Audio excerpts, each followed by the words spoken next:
In today's video, I'm going to teach you how to set a design kit as default in Go High Level. By the end of this walkthrough, you'll have one consistent design kit automatically applied across your funnels, pages, and other assets, which really helps keep your branding clean and professional. First, make sure you're logged in to your Go High Level account and that you're in the correct workspace or location where you want this default design kit to apply.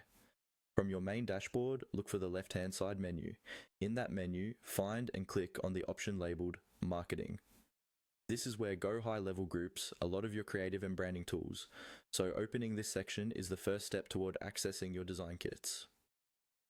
Once you're inside the marketing section, you'll see several tabs or options related to assets and branding. Here, look for brand boards and click on it.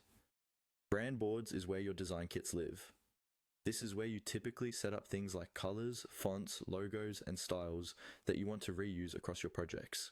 If you have multiple design kits created, they'll all appear in this area so you can easily manage them. Now that you're on the brand boards page, find the specific design kit you want to make your default. Take a moment to confirm that this is the correct kit, especially if you have several versions or variations. On the right hand side of that design kit's row or card, you will see an icon with 3 vertical dots. This is the More Options menu. Click on those 3 dots to open a small drop-down menu of actions you can take for that particular design kit. When the drop-down menu appears, you'll see a few different options related to that kit. From this list, select Set as Default. As soon as you click this, Go High Level will mark that design kit as your default branding option.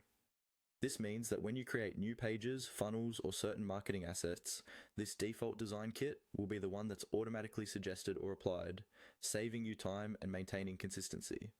After setting it as default, it's a good idea to quickly double check that the change went through. You might see a small label or indicator on that kit showing it's now the default.